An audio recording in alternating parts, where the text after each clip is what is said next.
Hi, we're Tony and Chelsea Northrup, and we're in Old Mystic Village in Mystic, Connecticut today. You know, it's like the town from Mystic Pizza, that movie with Julia Roberts. And we're walking around to try out a couple of Canon full-frame walking around lenses. We're going to be comparing the Tamron 24-70 f2.8 and the Canon 24-105 f4.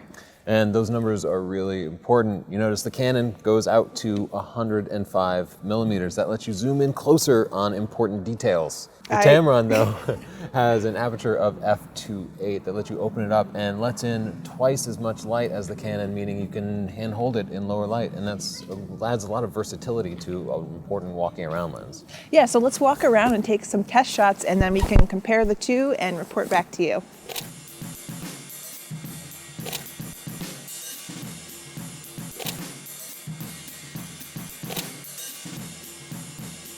So now Tony and I are going to go into the Toy Soldier toy shop and test these cameras in low light while hand holding.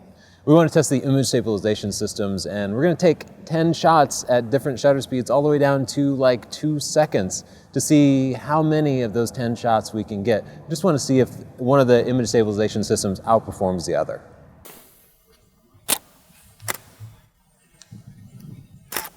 Wow.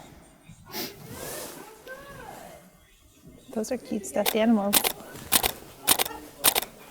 Here are the pictures loaded into Lightroom, and what I've done is ranked the pictures from 1 to 3 stars. 3 stars meant that the picture was nice and sharp. 1 star meant that it was completely blurry. And you can see I shot all the way down to 3 seconds, and both lenses were really blurry at 3 seconds, and at 2 seconds and 1 second. I didn't get any good responses, but I started to get some usable pictures at half a second handheld. And that's pretty remarkable. You can see at half a second. Out of these pictures, these 10 pictures, the 24-70 gave me 4 sharp and usable pictures. The Canon 24-105 at half a second gave me 1 usable picture out of 7. So I didn't take quite as many pictures, but the ratio just wasn't as good. And overall, I felt like the 24-105's image stabilization just didn't quite meet up to the Tamron's. Kind of makes sense because the Tamron is like 8 years newer. The 24-105 is a little long in the tooth, and I think that's showing. So now we're going to take pictures of these buoys with both lenses and test the image quality. And it's not a scientific test. We're going to do a scientific test later. But let's zoom in tight to 1-to-1 so that we can compare this yellow buoy, which is what I focused on. And I mean, I know it might be hard to see on YouTube. Try watching in 1080p. But this one on the left is clearly far sharper than the one on the right. This is the Tamron at 70 millimeters versus the Canon at 70 millimeters, both at f4 and 1/125th. I'll zoom into 3-to-1 just so you can see it a little bit easier. And just look at these little rings, these little dents, how much sharper and crisper, how much contrastier they are on the Tamron than they are on the Canon. And if you look in the corners, you'll see that it gets even worse for the Canon. Compare this edge in the buoy to this edge in the buoy, and it should just be obvious all throughout this picture. The Tamron sharpness just blows away the Canon sharpness. Hey, Chelsea, look at the corners on f2.8. Yeah, there's a lot of vignetting, but when you go to f4, it seems to completely go away. Yeah, I didn't notice that on the Canon, but then the Canon only goes to f4. So if you were comparing the two at f4, the Tamron definitely seems to do better, but be careful if you're shooting with this thing at f2.8. The corners get really dark. It's not too bad. You can fix it in Lightroom. And in fact, the Canon 24-70 has that problem too, though not quite as severe. Okay, so I'm really freezing. So let's go back to our computers and we're going to look at the pictures and compare the sharpness between the two lenses. Good plan. Now that we're back someplace warm, I can go over those pictures and do some lab tests. But first I'd like to share just my own kind of subjective experiences with the Tamron 24-70. Now Chelsea and I have been just living with this lens for the last couple of months. And, you know, we make a point of using every lens that we get in the real world and in our professional work too.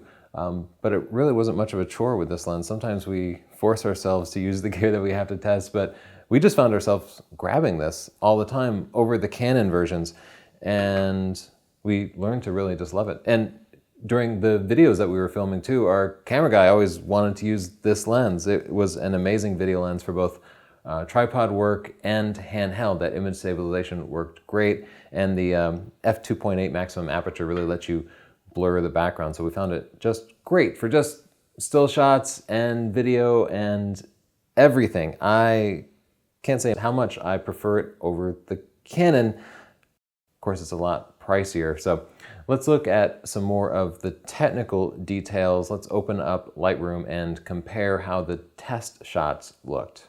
So I took the same shot with both lenses. On the left, we have the Tamron 24-70. Notice it's at f4 and 1/15 of a second on tripod. And on the right, we have the Canon. So let's zoom in and see which shows the most detail. This Tamron is far sharper than the Canon here at the center focus point where I focus it. It just looks 10 times better. Moving out to the corners a little bit, still the Tamron just far, far sharper. So the Tamron is clearly sharper, but here's a question. Is it sharp enough that you can crop when at 70 millimeters to 105 millimeters and compete with this Canon lens? In other words, can you do like a digital zoom and have it hold up? Here's the same shot on the Tamron 24-70 and the Canon 24-105 over here. Now notice the Canon's at 105 millimeters. The Tamron's at 70 millimeters, but the pictures are the same. That's because I took the 70 millimeter picture, cropped it, and then scaled it up so the two pictures were the same resolution. So basically we're going to see how the Tamron is at 105 millimeters. So here we see the center of the focusing chart. And to my eye, the cropped and scaled Tamron at 70 millimeters looks far better than the Canon does at 105 millimeters. So I think we can completely dismiss the supposed advantage that the Canon has because it might zoom farther. You're better off scaling from the Tamron 24-70 than you are zooming to 105 millimeters with the Canon. So as we were doing that comparison, I noticed something funny. The Tamron at 70 millimeters is not the same as the Canon at 70 millimeters. This is an effect called focus breathing. And with some lenses, the closer you focus, the shorter the focal length becomes. So what that means is when you're working up close with the Tamron, it's not really at 70 millimeters, it's at more like 55 or 60 millimeters. And so that kind of exaggerates how short it really is and takes away from that zoom range, which is pretty important with the walking around lens. But, you know, looking at those test results, it looks like we can blow up even that what is really 60 millimeters to 105 millimeters, and it's still sharper than the Canon, and that's a pretty remarkable feat. So what you have here is a lens that actually has greater zoom range than the Canon, despite the focal length that's listed on the Canon. Now let's zoom in really, really tight on those pixels and look at the chromatic aberration. This test environment is specifically created for chromatic aberration. I set up this light behind this piece of paper so that you have this extreme contrast, and that brings out chromatic aberration better than anything. Looking at this on the Canon lens on the right here, you'll see that these lines appear purple, whereas they appear black on the Tamron lens. Obviously the lines are black. As you look closer, you might see different color fringes on other sides of it. Up here in the corners, you can see that the Tamron lens has far better contrast too. I'll zoom in even tighter on this upper corner. And this is at 4:1. This is exaggerating it, but you can see at the top here, it gets to be very orange. And on the left and bottom here, it gets to be very bluish and purplish, whereas we just see very little of that at all on the Tamron lens. But I will pull this Canon picture into the develop module so we can take a look at trying to fix that with Lightroom, because often you can just fix this pretty easily and it doesn't need to be a huge drawback to the lens. So scrolling down to the bottom here under lens correction, I'm just going to select remove chromatic aberration, and you can see that helps substantially. So without the setting and then with the setting, without it and with it, but it doesn't eliminate it completely by default. I see a lot of purple hue here, so I can kind of crank this amount up. There you go. So that mostly fixes it, but it's an extra step. If you don't mind a little post-processing, it doesn't have to be a huge drawback though, and you're only going to see it in areas of high contrast, like just branches of a tree against the sky. Bokeh, some people say bokeh. It's a fancy Japanese word that just means the quality of the background blur. It doesn't just mean the background blur, by the way. It's actually the quality of the light, and it can be different with different lenses. So let's take a look at how the bokeh in the Canon and Tamron lens vary. On the left we have the Tamron, on the right we have the Canon. And to my eye, the Canon's bokeh is definitely better. We have this very weird property in the out of focus specular highlights here. You can see just multiple different rings. And on the Canon, it's not perfect. You can still see like a crisp outer ring on the bokeh, but it's much smoother. And this was always one of my concerns with this lens. Now, I think the average person is never going to notice this, but for my purposes, for commercial work, I'll have to go in and blur any specular highlights in out of focus areas because that's just unattractive and it would definitely catch a designer's eye. Here's a quick example to show you the difference you can expect in background blur between f2.8 and f4.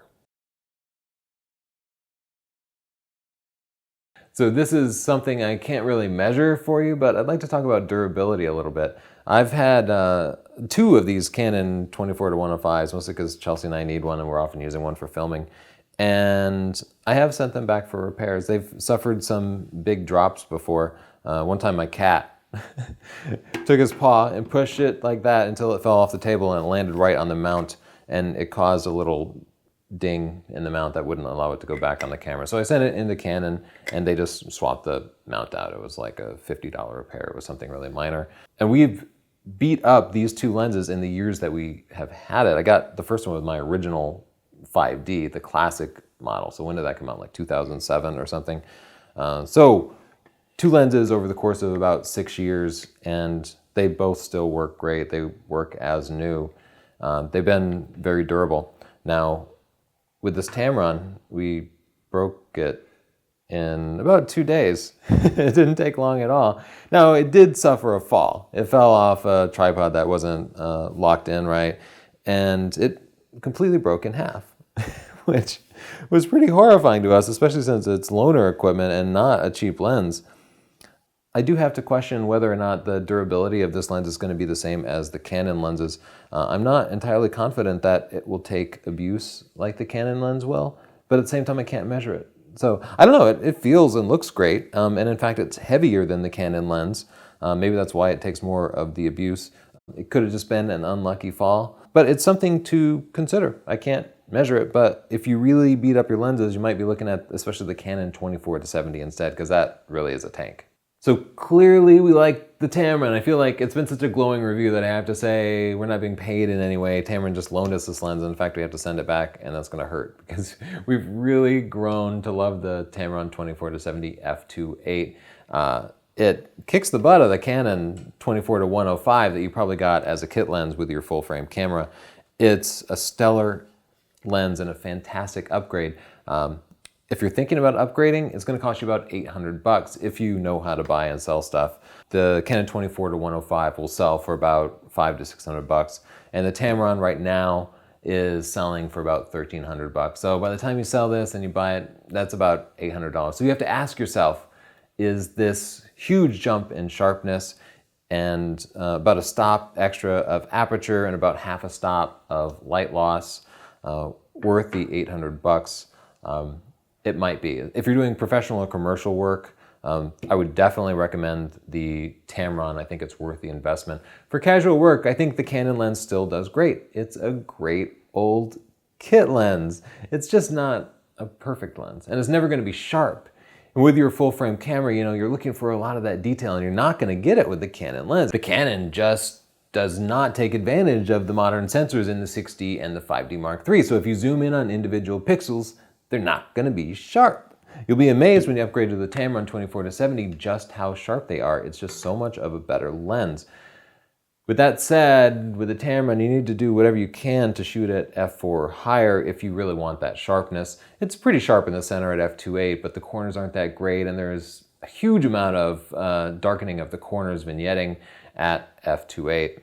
It's not a bad effect, and you can fix it in Lightroom, but if background blur isn't that important to you, if the extra light isn't that important to you, f4 makes this lens incredibly sharp and all around superior to the Canon lens, so do check it out. This review is part of my photography buying guide, which you can get at Amazon or sdpcommunity.com, both in paperback and ebook formats. Outside of the US, definitely go to sdpcommunity.com. We ship everywhere and the prices are a little bit better. There are tons of videos in there, and of course it's a book with more than 250 pages of the written word and lots of illustrations telling you exactly how to spend your money in the most efficient way possible so that you're not wasting $1 and you're getting the most bang for your buck on everything. It will save you hundreds or thousands of dollars depending on how much you spend.